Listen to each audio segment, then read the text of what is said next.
logistics, BASF India, which is a battery maker. So I think hopes will be high on BASF when we talk about the India EV battery story. I think battery stocks should be in focus today as well. And of course, the whole financial stock, including IDBI Bank, Poonawalla FinCorp, Federal Bank, PNB Housing Finance. These are some of the companies which are likely to announce their quarterly earnings today. All right, so all eyes are of course going to be on these companies which are going to announce their quarterly earnings today. Overall, I think many results coming in from the banking sector this afternoon.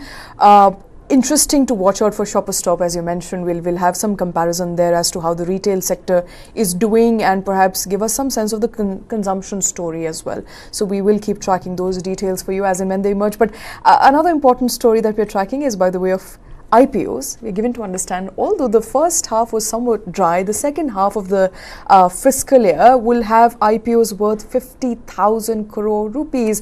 As many as 40 companies have already gotten a nod from SEBI, so they are expected to list. And 30 companies, I'm told, is still, or what I'm learning right now, are in the pipeline. That's a total of about 70 companies. That's IPOs right. worth 50,000 crore rupees up for grabs, shares up for grabs for these companies. Totally, and I think IPO season just instills confidence at two levels. Number one, it shows that companies are bullish on retail participation to raise their own investments, right? Not dependent as much on other sources of income. Income, of course, I mean, business is going to draw in income, but in terms of valuation, in terms of investments, capital inflow, they're not really looking at other, other avenues, whether it is domestic or institutional investors coming in and flowing in the dollars or the rupees for them. So that is number one. Number two, I think at a retail participation level, IPOs become a great opportunity for investors who are playing the retail game to step in and try and make some killing from the markets as a real realization of the market price of those stocks happens. So I think on both counts, it's a good story that after a lull of almost a year with very, very sporadic announcements on the IPO space, we're looking at about 50 odd companies, who are going to come out with their IPOs this year, and out of which about 10 companies or so are likely to announce their IPOs in the next 6 months itself, and these total up to about 50,000 crore rupees, which is going to be out there for investors to participate in.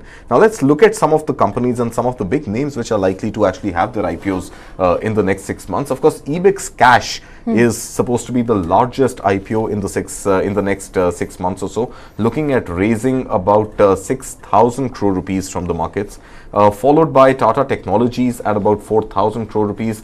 This is followed by Navi Technologies. This is Sachin Bansal's company into mutual funds, looking at raising about 3,350 crore rupees. Tata Play, Vikram Solar, Himani Industries, Concord Biotech. So across the board, if you look at these numbers, they are totaling to about 50,000 crore rupees or so. Not all the data is there on the screens right now. There are many more companies. We've taken the top 10 companies or so which are likely to have their IPOs listed in the next 6 months.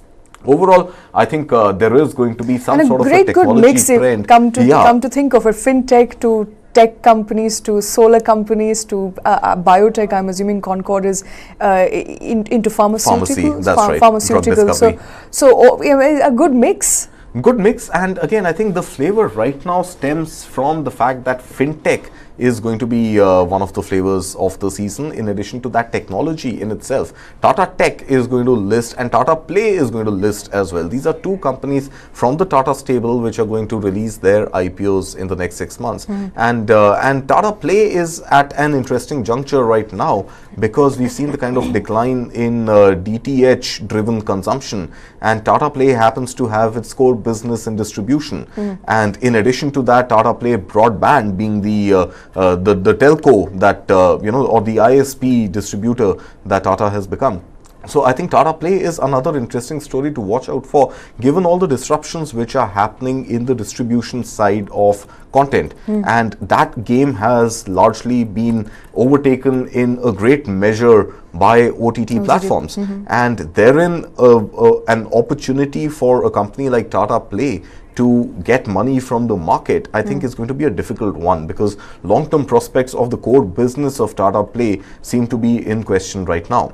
But that is coupled, of course, with Tata Play Broadband, which is a pure play ISP internet service provider, which is going to ride the same OTT wave, which is disrupting its traditional business of direct-to-home, television satellite connections. So I think that is going to be an interesting play, and the fact that Tata also looking at raising money for this next wave of growth and innovation in internet penetration on account of retail participation and market-linked investments rather than raising money from the parent company. So I think an interesting trend is going to play out when we look at the Tata Play listing and see what is the kind of money it's been able to raise from the market, because to my mind it's going to be a difficult one, and it doesn't seem like there is going to be too much interest in a company which is traditionally a direct-to-home satellite connection provider. So I think it'll have to focus squarely on its broadband business, on its ISP business, and that needs to be the vision told to prospective retail investors. All right, so those companies that you can see on your screens at this point in time are some of the companies that will be going for their IPOs later, in later part of this year. IPOs amounting to 50,000 crore rupees. 40 companies seem to have received a nod from SEBI. 30 more are in line, so a total of 70 companies vying for public shareholding in months to come. But shifting focus now to another important story, Karthik, we continue to track, and that is with respect to the aviation sector. Go First has received a conditional nod from DGCA to start operating very, very soon. Now, on top of that, it's double good news for Go First, because Pratt & Whitney has also supplied 2 engines, which means that there will be more flight or more aircraft that will be made operational very, very soon. One more aircraft, 2 engines, so 1 engine under each wing means one aircraft is going to. But on top of that, which is also interesting, is the Singapore Arbitration Centre has now told Pratt & Whitney to supply 5 engines per month. That's right. So that's an addition starting of August, 5. another 5 engines, and therein at least 5 engines every month going forward. Right now, I think Go First is also at those crossroads between the taxiway and the runway, hoping for some sort of a clearance to take off. And that clearance has come in way of the resolution professional being granted a DGCA nod, except that we don't have the dates yet. Now, this has also gone through over the last 3 months multiple iterations, and those iterations stem from, of course, 3rd of May when the aircraft fleet was grounded completely, to multiple resolution plans, interim plans being sent out for approval, and then revisions on account of audit. I think the biggest challenge that Go First is facing right now is a pilot shortage. So there isn't enough manpower available for Go First to operate with the 27 serviceable aircraft right now. Remember, the original plan that was given was to fly with 27 aircraft. But then when the DGCA audit was conducted, it was found that perhaps no more than 14 aircraft would actually be in a fly-worthy condition given the pilot shortage. And now add these 2 new engines which have arrived from Pratt & Whitney, maybe 15 aircraft, and that's about the only strength of pilots available for Go First also right now to fly about 114 odd routes which have been committed to. So I think every month, in addition to the engines arriving and more aircraft getting fly worthy, I think Go First also has a very important task up its hand right now to recruit more and more pilots, and that is going to over time take this 15 number to at least 27, 28, which is as many as serviceable aircraft right now, which is actually just 50% of its total 54 aircraft which continue to be unserviceable. 50% is about 27 aircraft which are likely to be serviceable, and another 27 yet to receive the spares. So overall, Go First will be able to resume operations, except it might not be doing sectors like Leh and other high altitude sectors, but rather focus more on the Delhi, Bombay, Pune, Bangalore, those sectors which attract more traffic and will eventually help the aircraft actually start getting some revenues. Remember also that this was holiday season which got missed by Go First. Bang in the middle of, or the starting of the holiday season, 3rd May onwards, for the entire summer vacation season, the aircraft continue to be grounded. So no movement and a peak traffic moment in the year has got completely missed. And now Go First is hoping that at least once it starts operations again, every month, trickle by trickle, some revenue will start flowing its way. And hopefully will be start operational by next holiday season, which is in the month of November and December. We don't know a timeline just as yet, which is another problem, because we know that this is a conditional nod. Something very interesting you pointed out is what DGCA observed, and that is lack of trained staff, which means that Go First could be hiring very, very soon for people who are out there. I think this is good news for trained pilots that DGCA is expected. Thank you so much, Karthik. DGCA is Go First, I beg your pardon, is expected to start hiring very soon. There is, of course, issues with spare parts, with refunds. All of that will have to be mitigated. All the existing issues that Go First had prior to grounding operations will have to be mitigated before Go First can take back to skies. But I'm assuming a good time to start flying would be by end of this year. I hope so, but again, there are other challenges also. It already has 6,000 crore rupees outstanding as loans, and add to that another 500 odd crore rupees which have come in through the four main creditors, the committee of creditors which which are primarily the banks. They've approved another 500 crore rupees which have been infused into the airline, again on account of these spares being brought back to India, overall hiring to begin, fuel expenses, all of that. Remember, the airline has made not a trickle of revenue in the last 3 months. So by the time it actually becomes operational, it would be perhaps 5 months, 6 months or so before any single drop of revenue would have come in. And it is now receiving another 500 crore rupees as interim funding, which will also exhaust itself fairly soon. So I think the sooner Go First takes to the skies, the better it is going to be for its own financial health and overall for the sector also, which is right now marred with very few options and high prices. And high prices. Prices though have become a little better now. They have been contained slightly, been hemmed in a little, but I think additional 15 aircraft also right now on more frequented sectors and with better frequency is going to reduce the pressure on prices and give flyers a little more choice when it comes to to deciding how much they want to spend and what time they want to fly. So overall, I think the sooner we are able to arrive at a date and the sooner more and more aircraft get serviceable, I think the better it's going to be for the industry, for the airline, and for passengers. And for passengers, of course. We're hoping to get more choices by the term, in terms of the aircraft or airline they would want to take, with Go First coming back to skies very soon. We don't know when. There's no timeline just as yet, but we will keep tracking all those details for you. But going from skies to road, a very interesting story that is panning out is in terms of SUV. The sale of SUV, we know, is already at an all-time high. The share that SUV commands in the auto sector is at an all-time high. But what's also interesting is to understand how the ancillary sector is performing. So from your sunroof to your tires, the tires are getting bigger and the sunroofs are also getting bigger and more in demand, as a result of which these sectors are also doing extremely well. Totally. So I think, Shweta, one trend which is emerging, and we've talked enough about this, but let's talk a little more. I think a clear trend which is emerging is that automobiles, four-wheelers, cars, are not being perceived in India as a mode of transportation only. I think I think the Indian consumer has evolved to a stage where what you drive is a reflection of what you aspire for, what your personality is, and who you want the world to perceive you as. And as a result of which, SUVs have become the flavor of the automobile sector for as long as about 2 years, 2.5 years now. With the auto sector in any case exploding in the post-COVID pent-up demand arena, the lack of public transportation being a preferred mode of transportation, I think more and more Indians are right now vying to get their hands on a set of keys which can give them access to their four-wheeler and drive at will, drive at pleasure.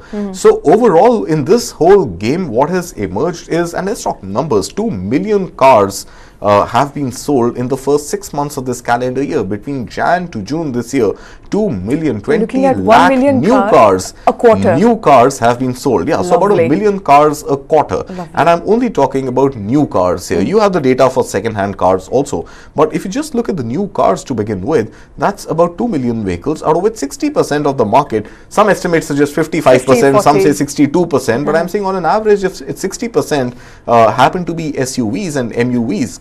This means, or MPVs as they're called, this means about 6 out of 10 or 1.2 million out of 2 million vehicles sold in India in the last 6 months happen to be these beautiful big vehicles. Now these vehicles, of course, with them also have obvious requirements of ground clearance, which mean bigger wheels. They are heavier, wider vehicles, so they require a wider wheelbase. So overall, the rims that go into automobiles and the size of the tires that get fitted become obviously much bigger. So the tire industry is selling more rubber. The steel industry is selling more alloy. And overall, this little aspiration of Indian drivers is not just giving a fillip to automakers, but the entire ancillary industry that you spoke about, which means bigger tires getting sold, which means more alloy being sold, which is obviously better for the suppliers of these components. So the ancillary industry gets a very, very indirect but beautiful fillip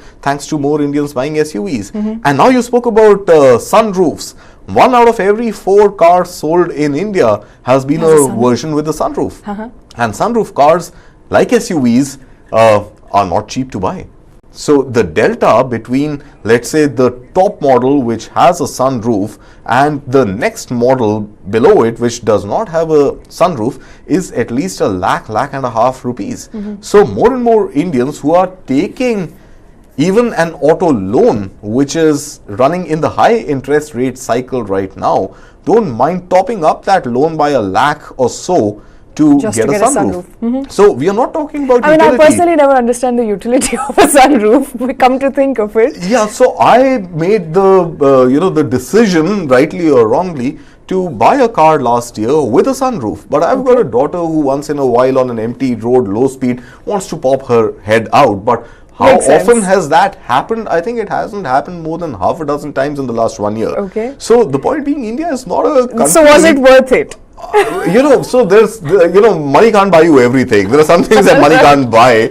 Not that I use the MasterCard to pay for the car, but there are some things money can't buy, and you just go for them because you feel that, hey, you're spending so much money, another lakh, okay, let's do it for the joy, let's do it for the pleasure. And that was my reasoning, but I think there are enough people who do like to use the sunroof. But I think India as a whole, Delhi NCR specifically, does not give you an environment or a climate conducive for sunroofs. Exactly, anyway. I was coming to that. You have plenty of rainfall, you have plenty of sunshine. The last thing you need is to witness all of that. And when it's cold, it freezes you over. Absolutely. Right? So you don't get more than maybe 10 days in a 10, year. 15 days. 10, 15, and then there's pollution, right? So you don't get more than 10, 15 days in a year, at least in North India, in Delhi, NCR and around, for you to be able to use your sunroof. But I think people don't mind right now paying that additional delta to get the sunroof to exploit those 10-15 days in a year where they can pop their heads out. Absolutely. So that again has the reinforced glass industry getting better orders from the automobile sector. And I like the way Times of India had written it. So the sunroof is enabling Indians to break the glass ceiling, and the glass ceiling is technically a glass ceiling, and there's also a class associated with it. Absolutely. So glass and class both being reflected in the arrival of sunroofs as a revolution in 25% of cars sold in India. And that typically has been the Indian way of doing things, which essentially is that you aspire for more and more Indians, as you can rightly see, are opting for a glass ceiling, or rather trying to break the glass ceiling by having a glass panel at the top of their vehicles. Sunroof is becoming more and more common. We're given to understand every 1 out of 4 vehicles today has a sunroof that people are hoping to buy on or latch on to. But moving on to another important, and since we continue to talk about cars and vehicles, another interesting story would that be of Tesla, if and when it enters India. If we can afford it at all in the next 10 years or so. But Government of India is firm. Tesla is not going to have it easy. No special treatment for Elon Musk just because your Elon Musk doesn't come barging to India saying that or hoping that we'll give you some sort of special treatment. We have a PLI scheme. You can continue to make use of that. But on top of that, Tesla is not getting anything. And I think for once the government has been very consistent with its stance, with its policy. Let's see how long it continues to be consistent, because let's also understand that Tesla coming into India, Tesla setting up a manufacturing plant in India does a lot for India. Number one, I think it gives confidence to a number of other international big, not just automakers, but big brands globally to look at India more seriously. And they are already looking at India, with a great sense of respect, rather than a sense of, where is India on the world map 20 years ago. So right now, India is at that opportune moment. It is at that threshold, at that cusp, where the world is taking India seriously. And more brands, more and more maverick personalities like Elon Musk wanting to come and set up shop in India is going to do wonders for India's overall global ambitions and India's overall story about being pro-business and being pro-industry, and of course, which is also going to result in direct job creation, employment, contribution by way of GST, etc., back to government of India and its coffers. But I think there is also need to stay firm and stay consistent that we don't want to appreciate a scenario where Tesla is given a rebate on custom duties, but other car makers are not. Right. Yes. Similarly, you don't want to be in a situation that Elon Musk makes his Tesla cars in China and imports them and sells them to India with the import duty also added on. So we are saying that come make in India, avail of the performance-linked investments, the PLI scheme, which is available for automakers, which is available for the ACC battery makers. Avail of the existing principles of the prevailing schemes and incentives. Come and fight in the level playing field, no special treatment for you, and come make in India, sell in India. So in that sense, we are willing to roll out the red carpet, but we are not really ready to bend over backwards and say that, come, we are going to open the gates of, of inclusion for you and come and exploit them. So I think overall India has been firm, which is good. But I think we should also look at the fact that what are the kind of commitments that Mr. Elon Musk wants to make in India. So even if there is going to be some sort of a negotiation underway later on, juxtapose that with the kind of investment which is likely to be made, the kind of employment which is likely to get generated, and the kind of fillip it will give to the EV industry, which right now is faltering. We haven't yet been able to come out with a very, very clear, concise EV policy, because there is PLI and there is also FAME subsidy for electric vehicles, which will get extended to electric four-wheelers also, hopefully, if FAME 3 rolls out anytime soon. So I think this double, triple whammy of FAME plus PLI plus maybe some other perks might actually incentivize Tesla to set shop in India sooner. And I'm not saying that go easy on the custom duties or go easy on the schemes, but maybe roll it out for an investment worth X billion dollars, or roll it out for let's say the first 5 players or the first 10 players who want to avail of those special incentives.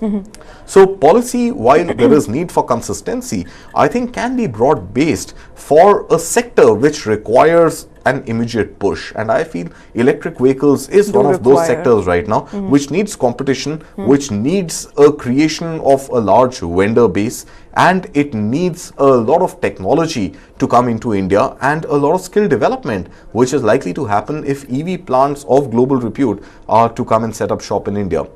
So I think overall it's good that the government is being firm, but I think a little bit of flexibility, not for Elon Musk, not for brand Tesla, but for the EV story to take off in India. Maybe open it up for the first 5 players, or open it up for the first, 100,000 crore rupees worth of investments that will come into the sector, and then take it from there step by step. Right, and just to apprise our viewers of what has happened so far, the timeline in which Tesla stories moved into India, for far too long, Tesla was obviously hoping to bend the rules, come to India and negotiate on the custom duty. That did not happen. The government clearly said, no, it's not going to happen. And of course, it wouldn't be fair on the existing players in India, EV makers, your Tata to Mahindra.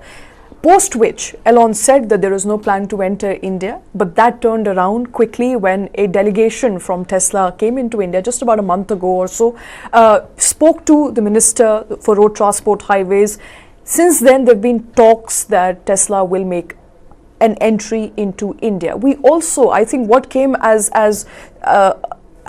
evidence to support Tesla's big focus on India was what Elon Musk said after meeting Modi, saying that he is swayed by the charisma of Prime Minister and is hoping to set shop in India very, very soon. After which we tracked the Panasonic story, which is interesting because Panasonic is a battery supplier to Tesla, and Panasonic saying that we're going to set shop in India, so as to bolster Tesla's entry story into India. After all of this, we hear that Tesla is not getting any special treatment. I mean, I'm not sure if all of this is in the realm of speculation. None of this is confirmed just as yet, because the Ministry for Road Transport and Highways have continuously maintained that Tesla is coming. But it's been over 4 years now since they've been saying so. Yeah. Nothing so far firmly has come out of Elon Musk apart from saying, yes, we're interested and we're looking at India as a market. So given the way Elon Musk operates is that he's going to tweet out one fine day, hey, India, we are here, right? Okay. Or something similar to that. Tesla has driven into India. So I think the announcement could be, a sudden announcement also, as and when, if at all, it ever happens. But I think one important critical information in this whole chain of events which is leading up to where we are today was also that at one point Elon Musk had announced that the Tesla car in India is going to be priced south of 20 lakh rupees. So 20 lakh rupees for a Tesla electric vehicle, which sells for nothing less than, when converted to INR, about 60 lakhs and above abroad, 60, means that maybe we are talking about a different Tesla. We are perhaps not talking about a Model 3 or a Model Y.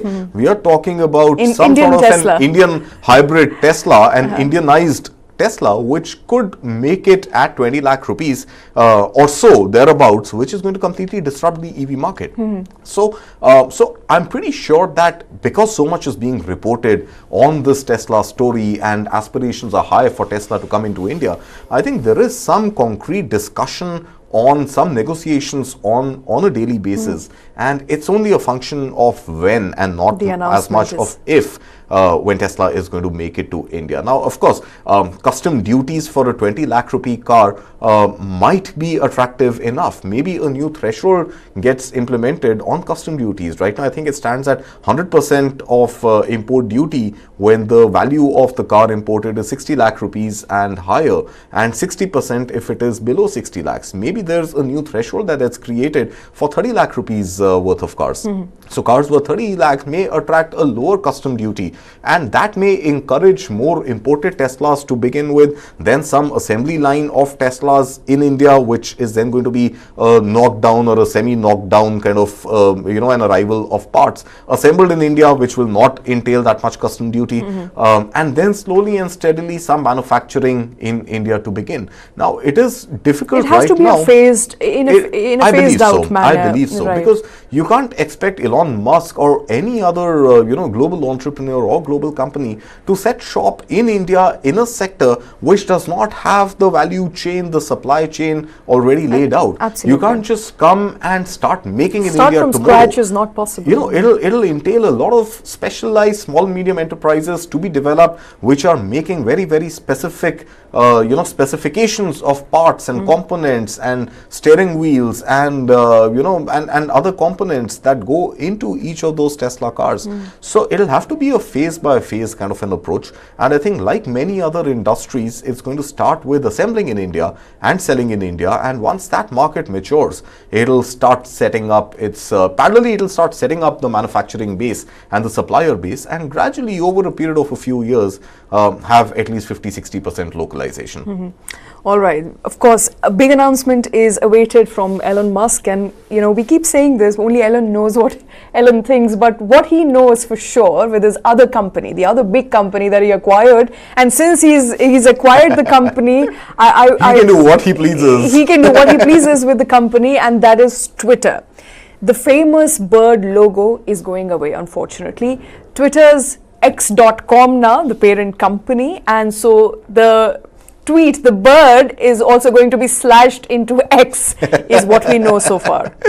Yes, and this again comes by way of a tweet by Elon Musk, where so that's the tweet, X, right? So X is what he said, and I think he wants to put the poor little blue bird, which I think a lot of us have grown up associating with the brand Twitter. Tweet? I wonder, or would you X? No, it wouldn't be tweet. Remember when Coup came out in India, Coup said that you're not going to tweet on the Coup platform, you're going to coup.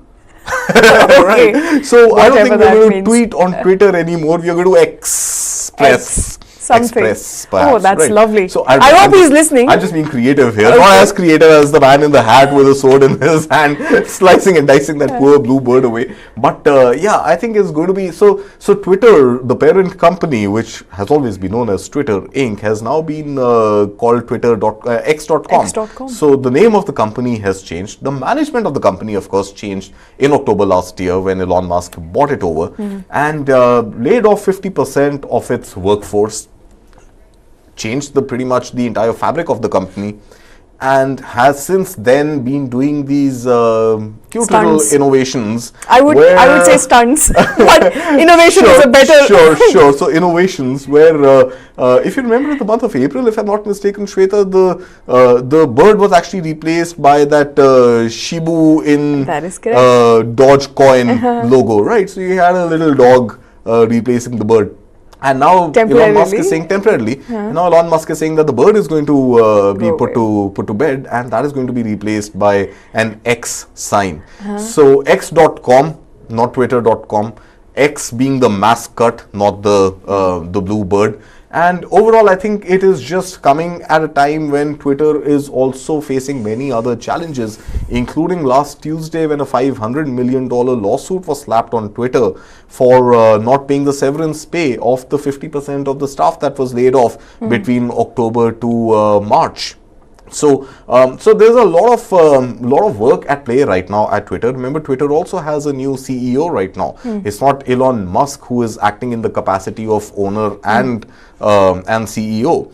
And at the same time, he's also focusing his energy on Tesla parallelly along with Twitter. So add to that, I mean, when we talk about innovations or stunts, as we want to call it, earlier this month there was also this limit on the number of tweets that can be read. Words, exactly. Right. So, and that gave some sort of a push to competitor platform Threads, which also, as we understand, is not doing great right now.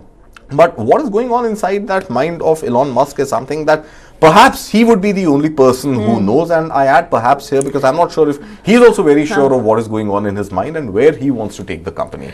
So speculations are rife, and this is of course on the basis of analysis that people are making out there, that he wants to build a super app like a WeChat, that is perhaps what he's replicating through Twitter. So he doesn't just want Twitter to be a medium for tweeting, he wants Twitter to be a medium for sharing videos, for chatting, for a lot more than what its current capability is. My only concern perhaps is this comes at a time when Twitter's fortunes are already dwindling, advertising revenue are at an all-time low.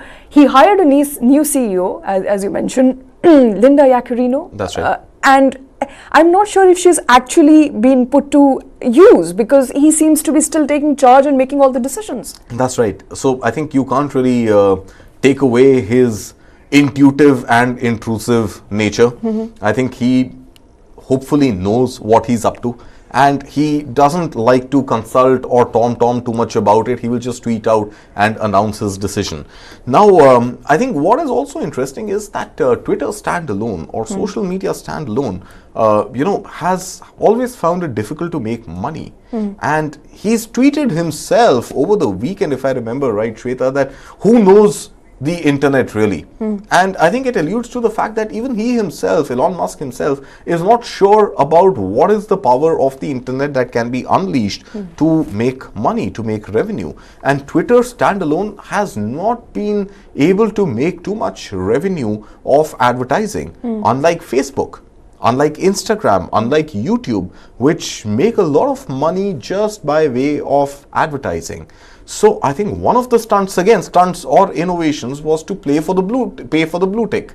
So has that been able to bring in revenue? We don't know, because he took the company off the markets when he bought it. So we don't have the final public disclosure of the financials of Twitter.com or X.com as it is called now, to be able to understand what is the kind of revenue that Twitter has made between October and now. And therein does there stand a good case to build a super app which will have fangs into many different avenues, including perhaps a calling feature, including perhaps another version of stories which got discontinued, or another version of of adding other product features which can become revenue drivers for the organization. So Facebook has been able to do that beautifully. Facebook also has something called the Facebook Marketplace. YouTube, of course, has great advertising revenue. So what is it that Elon Musk is going after, and what is it that he can create as a revenue stream for the long-term sustainability of Twitter is something which is at play right now. Will he succeed? Will his innovations be accepted? We don't know. But I think he, apart from a little bit of pocket change, he doesn't have much to lose. So he's bought the company at an obnoxious value of what, 42 billion, 43 billion or over something? 40 billion. Yes. Over 40 billion. Given his net worth, given the market size that Tesla commands, I think it's a little more than pocket change. It's perhaps one fixed deposit worth of investments. But yeah, I think he's willing to take those gambles, go ahead and see if he can change the very nature of social media and create a super app with X.com. And if that means Twitter not being called Twitter, the bird being replaced by an X, or the Shibu Im of the Dogecoin, or his own face for that matter, so be it. All right, we'll have to see whether these antics will stand test of time, and whether he's going to sustain Twitter as a platform, and whether Twitter will continue to make money or not. But another important story from Twitter's viewpoint or standpoint was when Threads was launched. Meta decided to roll out a competitive platform that Twitter did not take very well. They said, we're going to go after them. They have replicated our model, and Threads boomed. We tracked that story here 100 million downloads in the first few days. And now we are given to understand that it's not the same anymore. They've lost 75% of the traffic just within 15 days. So the steam is off. It seems like, Shweta. And if people are not buying Threads anymore. That's right. I think, what's really happening is that Twitter was habitual. Twitter was something that people who were on Twitter would swear by. And even those who were faced with that restriction on how many threads or how many tweets you can read, which is incidentally when Threads was launched, and that was unlimited viewing, right? It picked up because it came from Meta, and it was a clear case of Mark Zuckerberg versus Elon Musk, and people wanted to try something new. People wanted to lay their hands on a natural extension, a slightly more serious extension of Instagram, where you could import your followers and you could engage with them in a very different platform called Meta Threads. And that resulted in about 100 million downloads in the first few days of launch, breaking the record of ChatGPT, which had 10 million installs in the first week, if I'm not mistaken, right? So about 100 million installs, but over the course of the next few weeks, the Thread story has been snapped off a little. So what I understand is that there's a straight 20% reduction in active users. There's a 50% reduction in time spent, and time spent is an important matrix for social media, because how much time are you spending on the platform will suggest how many ads can be thrown your way, how many suggestions can be thrown your way, which help these platforms make money. You just launch the app and scrub through it for a minute and you log off, you're not engaged enough. So 50% reduction in engagement suggested that on an average, when people were spending 10 minutes, which was the number on Threads, they are now spending only 5 minutes. That is so correct. That's a 50% reduction, and the impact on what was called the Twitter killer, Threads, the Threads impact on Twitter hasn't been that significant. So while there were 100 million installs and while there was 10 minutes of time spent on Threads, Twitter got to lose just about 5% of its total traction. So a 5% versus a 50% reduction, Twitter still seems to be winning by a large margin. Our colleague Krishna Kumar is with us on this story. Krishna, good morning. We continue to track Threads story and the fact that Threads, although kicked off massively, 100 million downloads, everybody was talking about it. Suddenly it appears that people are back to Twitter. Right, and for good reason too, because you have a platform in which you're comfortable with, you've done it so many times, and then, have the comfort factor, familiarity factor with Twitter, so it's easy to get back to Twitter. So getting back to Twitter is not a big deal. But what is really disappointing is that, the competitor to Twitter, because of all the disillusionment with Twitter, everybody is hoping that there is a competitor to Twitter that can be an alternative platform. Not just Threads, even when Who came out, India's very own Twitter, Who platform came out. There's a lot of hope that Twitter is so biased in one way, maybe, there can be an alternative to it. And neither Who nor Threads seem to be doing very well. And that's a statement of Twitter, if you ask me. The Indian Twitter is not doing well. Facebook's Twitter is not doing well. And so people are going back to the actual Twitter, which might not be called Twitter anymore, but X.com. So irony of irony is what is playing out, Shweta. Absolutely, and it appears that Twitter's hegemony stands unquestioned, undivided. Nobody is able to challenge Twitter so far. Not even Macedon or Blue Sky, which was run by or is run by Jack Dorsey, the original founder of Twitter. He's got no takers. Imagine what he built with Twitter. You only create magic once. You only create magic once, but I think Elon Musk is trying to recreate that magic over and over again with pretty much anything that he touches. Absolutely, and I think we're going to wrap up this bulletin with a mega story that we continue to track. Barbie versus Oppenheimer. Which movie did you watch, Krishna? Or did you manage to watch any of them? Really simple. Shweta, we've been discussing this. We've been talking about this. I know that a lot of film buffs out there who think that Oppenheimer is the biggest thing to happen, biggest movie event to happen. And naturally enough, it's going to be Oppenheimer that's going to be dominating, because Barbie is for kids. Barbie is for children. How can a kids movie beat an adults movie? I'm sure is what everybody is thinking, but I knew it right from the beginning that Barbie was going to beat Oppenheimer handsomely at the box office, simply because of the popularity of brand Barbie. This is not just about cinema. This is over and above cinema. And when children like something and they are keen about watching it, it means the entire set of parents and grandparents even have to come to the theater, and aunts and uncles even to come to the theater. Which means when a child likes a movie, instead of 2 tickets or 3 tickets, it becomes 10 tickets. That's what happened to our good friend and colleague Kartik Malhotra, who went over the weekend to watch Barbie with the entire family. Okay. So even if you go, so it's really simple. I watched neither because there were no tickets available, and that's a phenomenon in itself. I'm sorry, Krishna, I got 7 tickets. No tickets available. And I got 3. Or for Barbie, unless you pre-booked it. So I'm going to take my own sweet time watching both these movies after all the initial hype and hoopla and craziness is over, and really watch them for what kind of cinema that they are. Okay. Between me and Karthik, we bought 10 tickets together for Barbie and Oppenheimer. I am sure you... Sorry, Krishna, you lost out because of us. One ticket less, I would have given you one. I'm sure you'll be able to get your hands on that one ticket, for Krishna. 2 big Hollywood releases, which I'm happy. I'm happy that people are back at the movie theaters with a vengeance. I really hope they shower equal amount of love on Indian films as well. Okay, let's quickly take a look at the numbers before we wind up. Barbie opened to a staggering $155 million.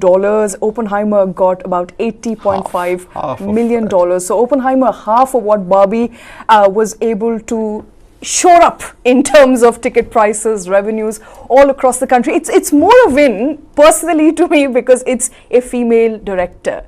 It's a female cast. It's a female-led movie.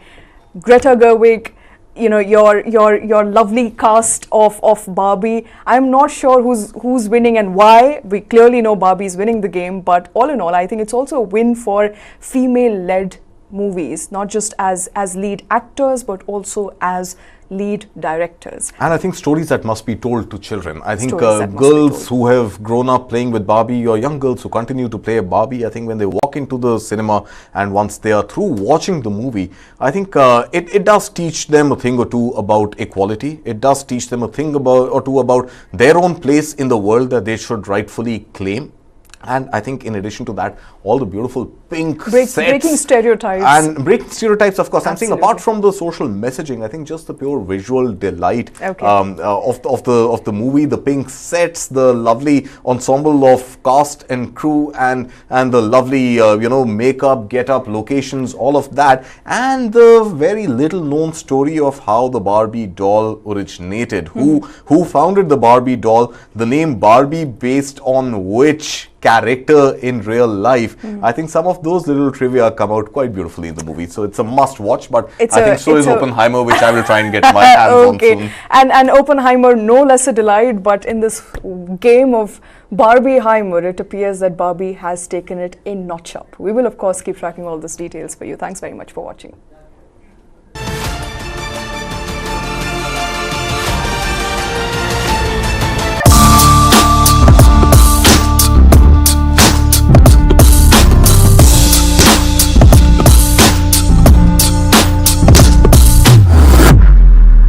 Engineering कर रहे हैं जो कि सभी लोग कर रहे हैं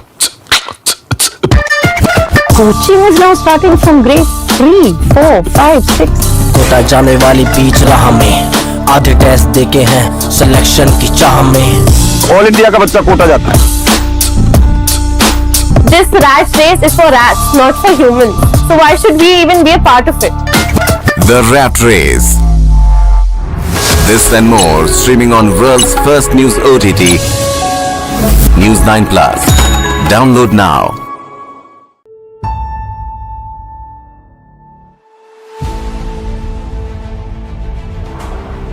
We have promised that we will decarbonize our economy. India will be leading this whole green hydrogen race.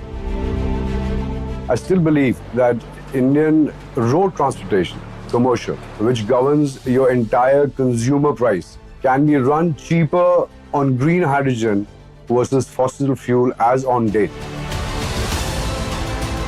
Green hydrogen is it's going to be a very major game changer.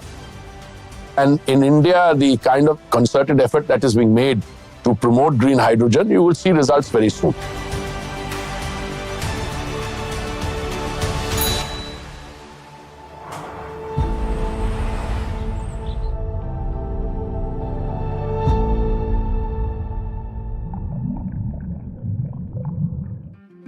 Climate के क्षेत्र में quantum jump देने वाला है वो है green hydrogen का क्षेत्र।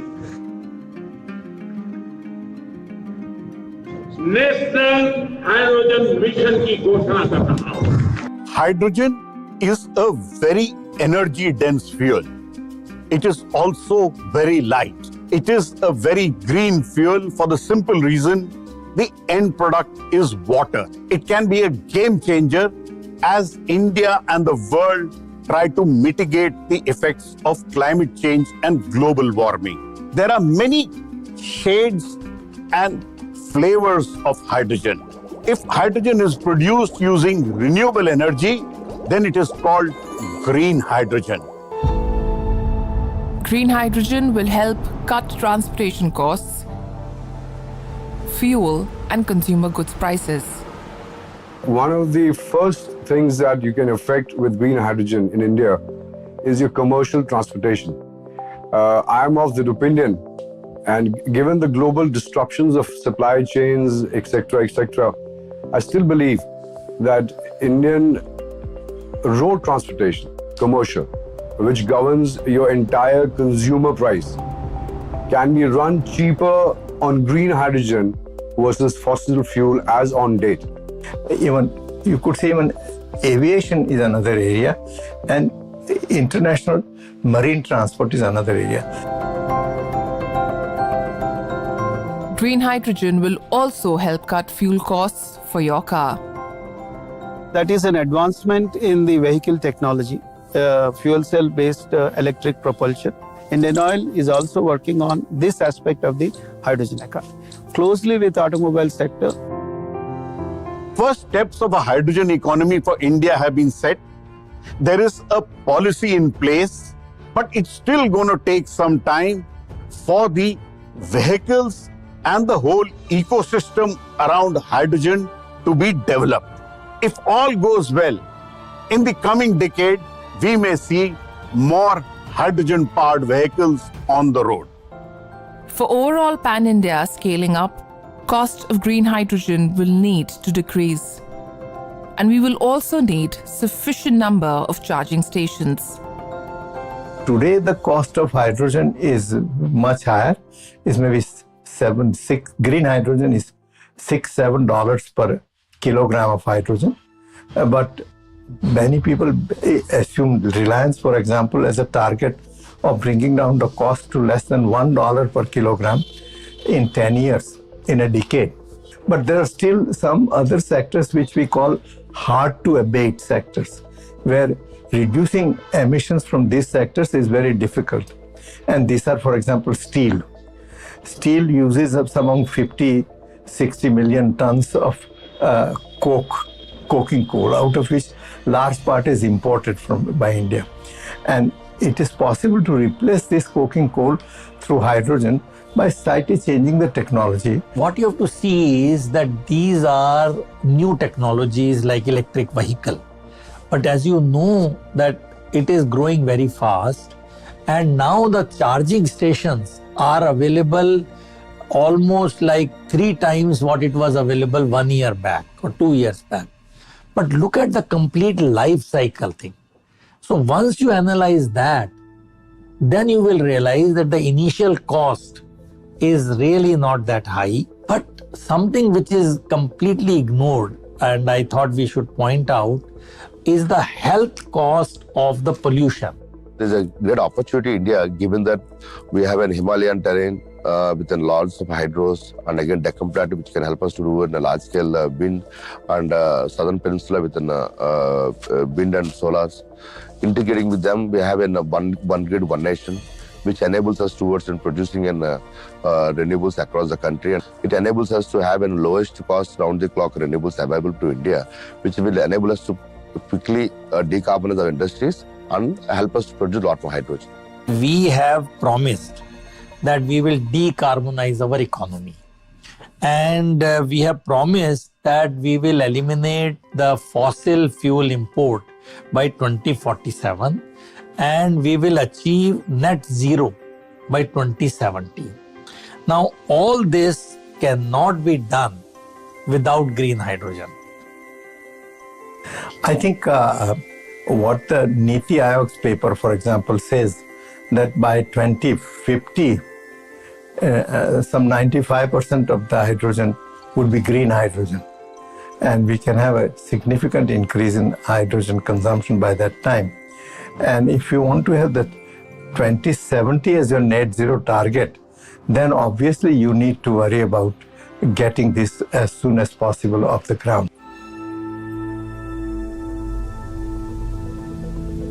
Today, our capacity for non-fossil renewable energy is about 170 gigawatt, and about 80 gigawatt is under construction. So it means that very soon we will have about 250 gigawatt on non-fossil renewable energy. Now, by 2030, I think it will go to 500 gigawatt, which is our target.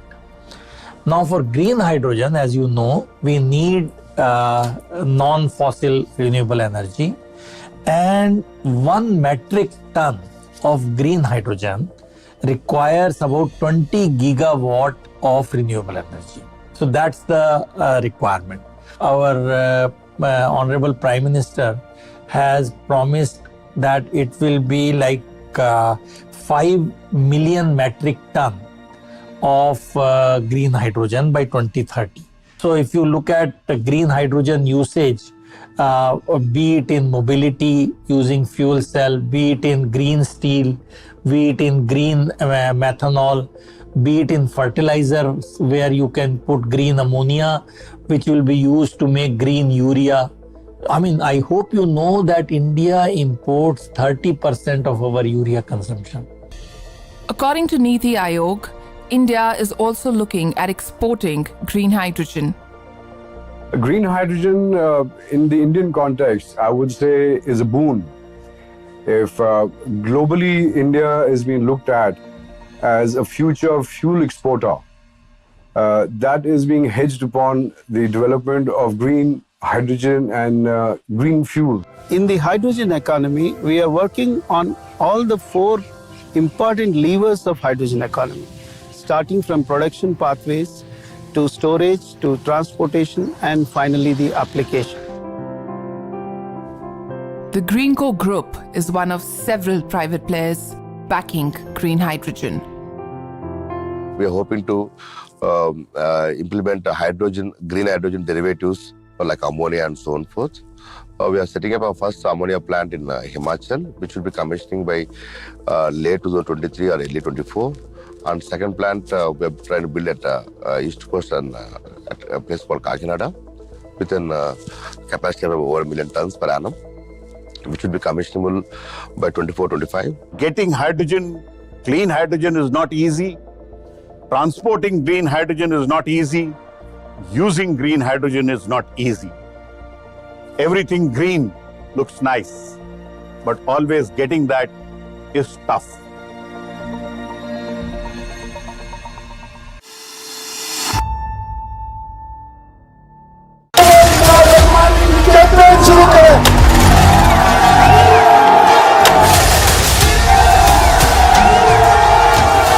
मैं इमरान अहमद खान नियाजी सबके दिल से हल्फ उठाता हूँ. When Imran Khan came initially into politics, he thought his personal popularity would be sufficient for him. It didn't happen.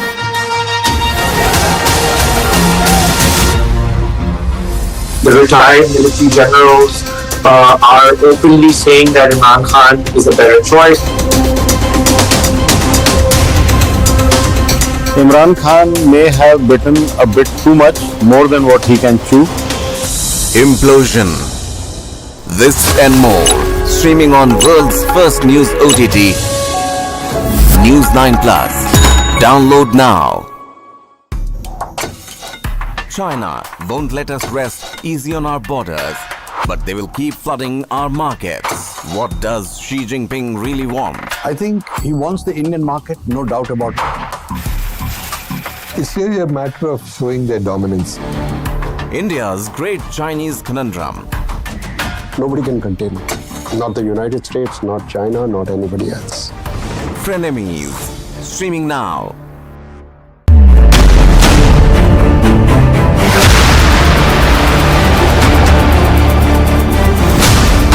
BrahMos. Stealthy. Lethal. Precise. It flies at 3 times the speed of sound and cuts through a warship like a hot knife through butter. China's navy has threatened its neighbors, and they are turning to the BrahMos for protection. The warship killer. This and more streaming on world's first news OTT, News 9 Plus. Download now.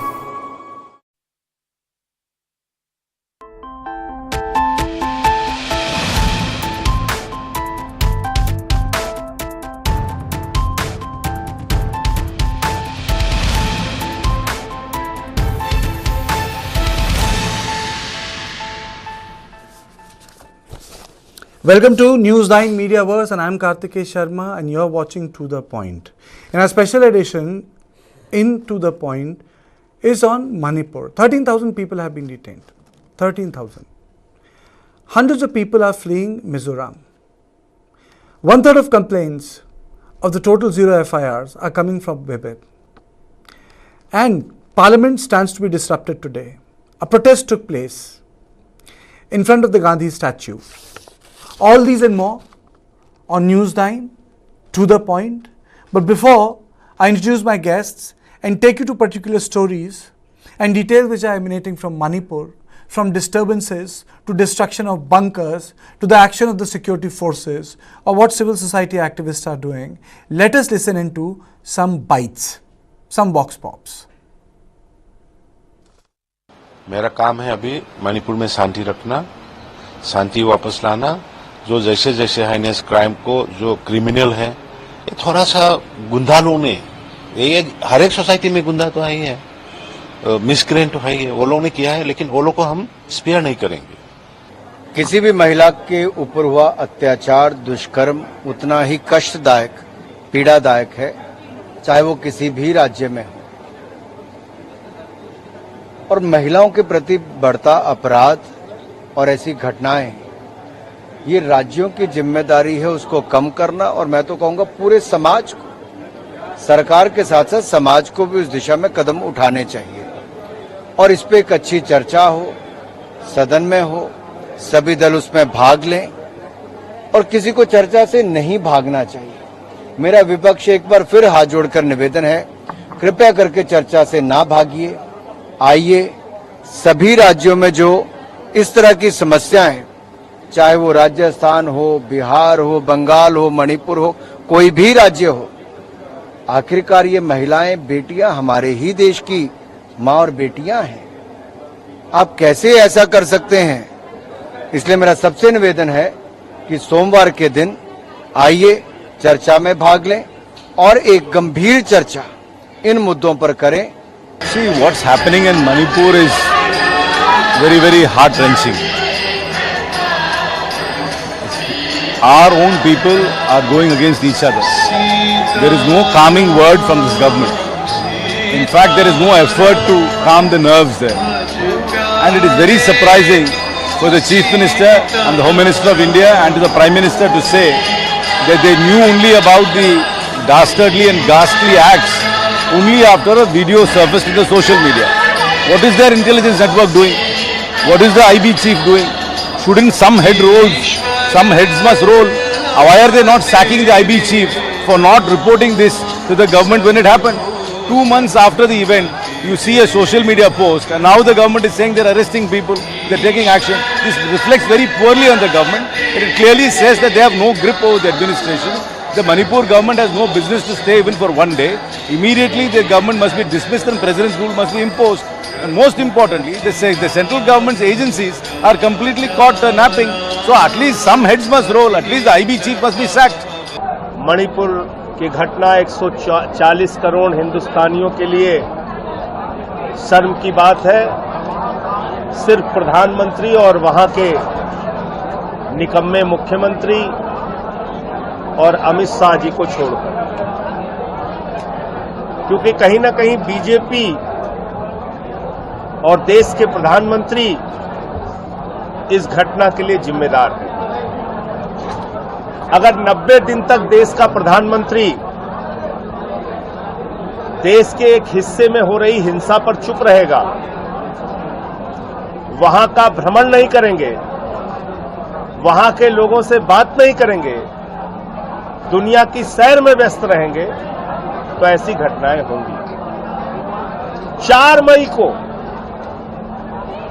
2 महिलाओं को नंगा करके parade कराया गया। ऐसी घटना की उम्मीद आप तालिबान में तो कर सकते हैं, हिंदुस्तान में नहीं कर सकते। ये मोदी के राज में हो रहा है।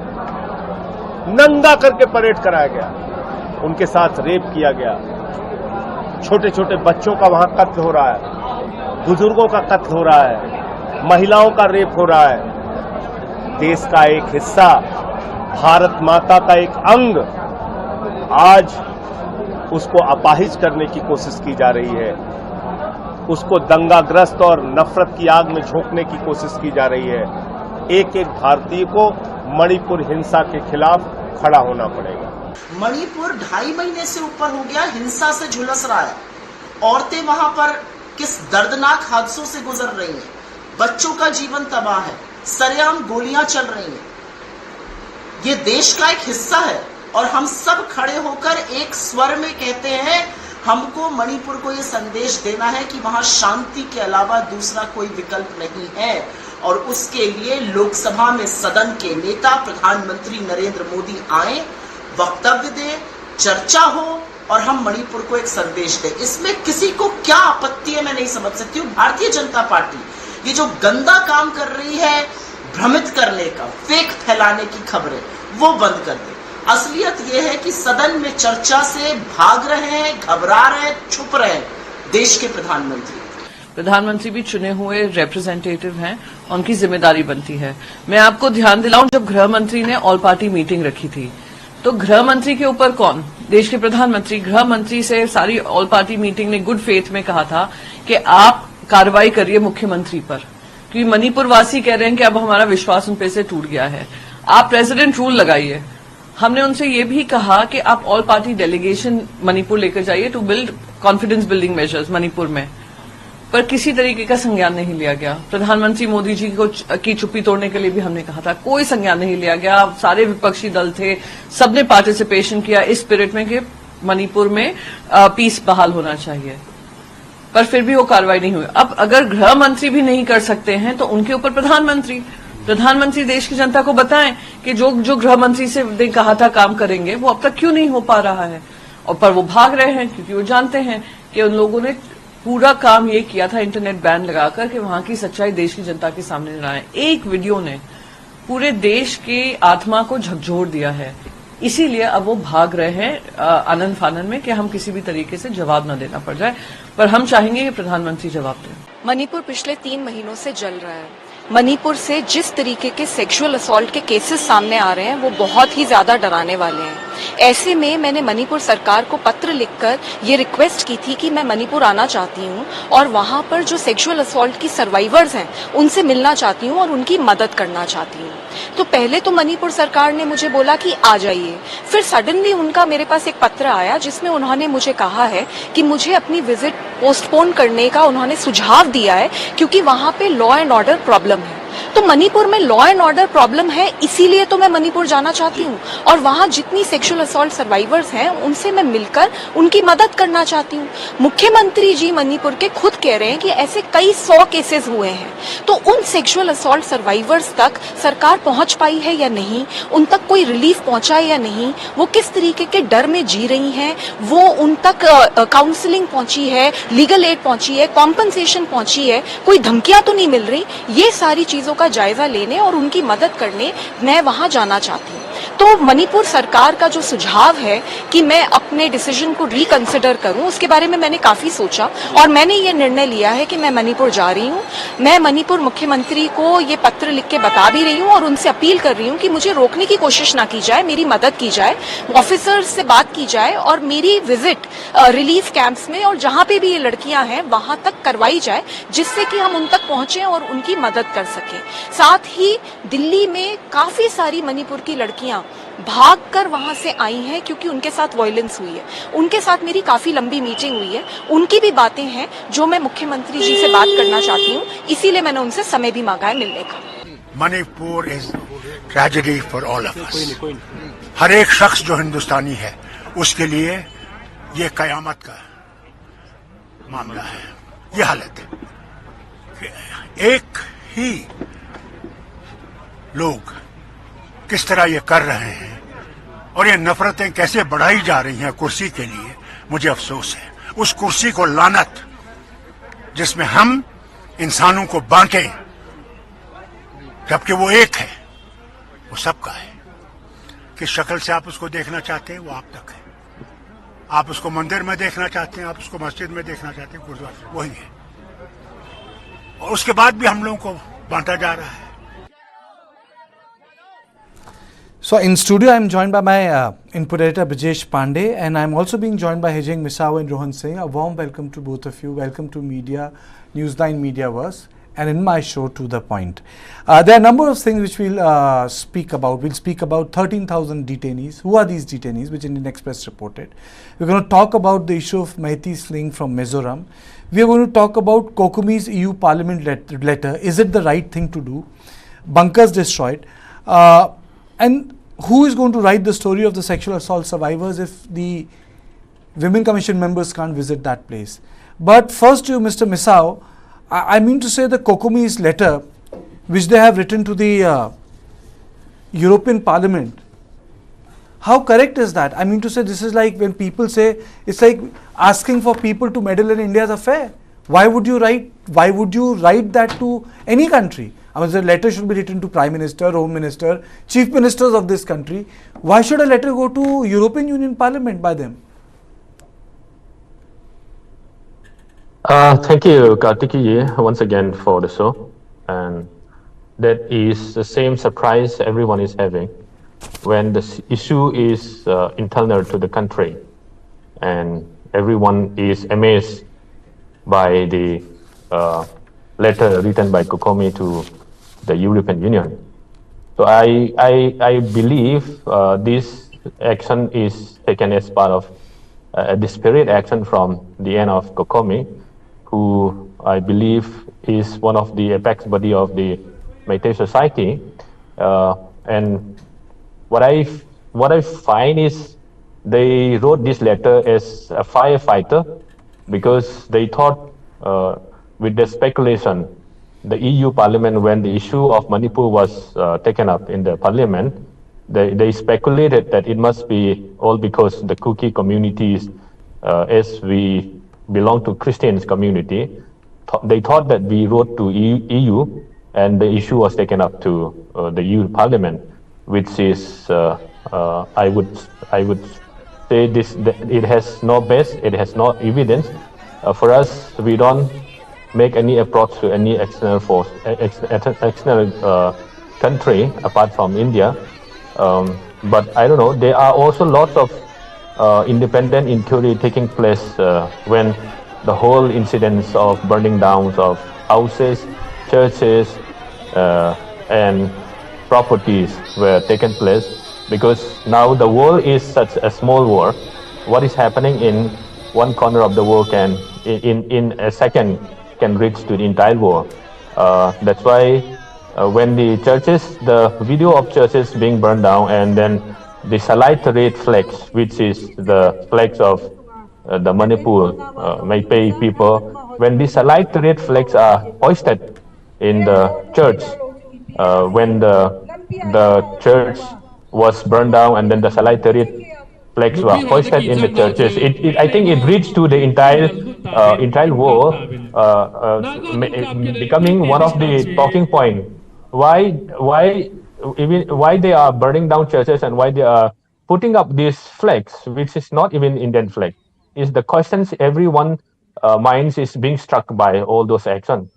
So Kokomi, I would say, just before the start of all this ethnic cleansing, the so-called ethnic cleansing on the Kuki community, there were also lots of social media doing the round, where Kokomi and the UNC and the Chief Minister of Manipur meeting in the back door, and then I don't know what was transpired in the meeting, but at the end, everyone is caught by surprise. Even the Muslim Pangal were also surprised. We were also surprised, because if anything about Manipur has to be talked about, then the whole stakeholder has to be involved in those discussions. Why Kokomi, UNC, and then Chief Minister only discuss about Manipur issues?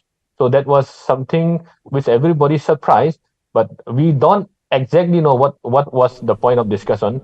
But the speculation among our community is that there must be some kind of hidden agenda which they discuss about. Yes. But Rohan, I think it was grossly incorrect to write a letter to EU members. What do you have to say? First of all, Kartikji, thank you for inviting me to. Oh, you are always welcome, Rohan. What I, as a Manipuri, not just as a Meitei, feel regarding about writing this letter to EU is that first of all, I was reading the letter by the Kokomi also. There was one very good point which I also feel very happy to see that point, that for your knowledge, Kartikji, the first Christian from Manipur is not a Kuki, not a Naga, it's a Meitei, and his name is Angum Porum Singh, and they are from this place called Fayeng. So EU has taken to a very wrong propaganda that only the Christian attack specifically on the ground of religion is happening right now, and that's the perception that EU has. And also Kokomi really wanted to clear out that point, that this conflict right now happening is just between two communities, the Meiteis and the Kukis. That's it. That was one point that Kokomi wanted to really clear out. And we could have done that. So as a Meitei Christian, we could have also done that. So, but I felt very happy seeing the letter, because like from our point of view also, it was a point that should be cleared out to the EU, because I think they are also very misled because of this community fight. They also have to know a very clear point that this is just a community fight, an internal matter, and this has nothing to do with religion for now. As perceptions has been coming on, I really agree with the fact which Misao has told right now. let's not be ignorant. Let's not be absurd. I'll just come and I'll commit to the point that this is a very wrong point where the churches were burned and the flags were hoisted in front of the cross. Because I'm a Christian. I agree the fact that was a wrong part. Also, Misauji, we should also accept the facts that the mandirs are burned. It's not just one side of the religious attack. It was on the both sides. So we should also, have a proper understanding that, because I find Cookie resource speaker speaking recently at the Jantar Mantar rally that no mandirs were burnt out. I was asking this question, like, how will you believe, like, if we give you a proof of all the 32 mandirs with all the photos and videos clicked out? If you think so that when we as a Maitais report to you, you won't be able to trust us. You can name us any of the media house, and we can sort out the list from the media house itself. We can do that also. When the number of the churches which was burned down was projected and was highlighted by the same media, and then when that same media highlights the number of mandirs burned again, then you believe the first part of the burning of the mandirs, but you don't believe the second part of the mandirs burned. That's something not acceptable. So I would say that we should always accept both sides of the stories rather than being ignorant and rather always going with dry arguments.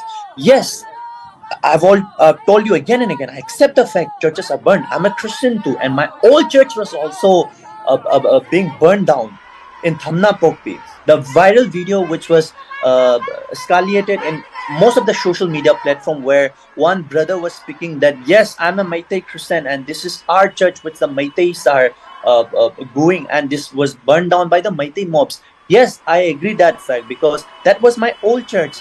And also in the meantime, in another 2 or 3 days, we have confirmed 3 pastors. I will give this for the upcoming record. We have confirmed 3 pastors who are ready to testify that their churches were burned down by the cookies. And I have spoken personally to all 3 of them.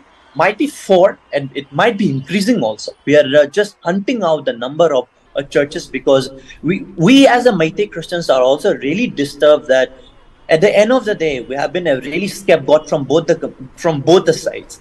And now it has gone to such an extent that when I go and meet all the Christian leaders of India, I have been told that I have been sponsored even by the RSS from the cookies, informing the Christian leaders that Rohan is now not speaking up for the churches but for the mandirs.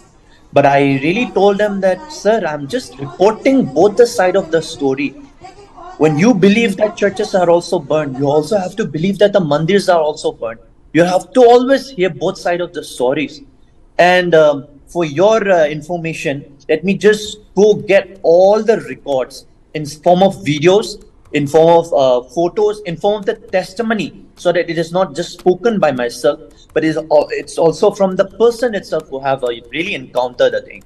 So coming back again to the main question, the Kartik ji, I think it was a very right move from the Kokomi, not just as a Maitai, but for as a whole of Manipur, to present the real scenario of what was really happening in Manipur. Okay, Brijesh, was it correct on their part to shoot off such a letter to European Union? You know, we have this issue.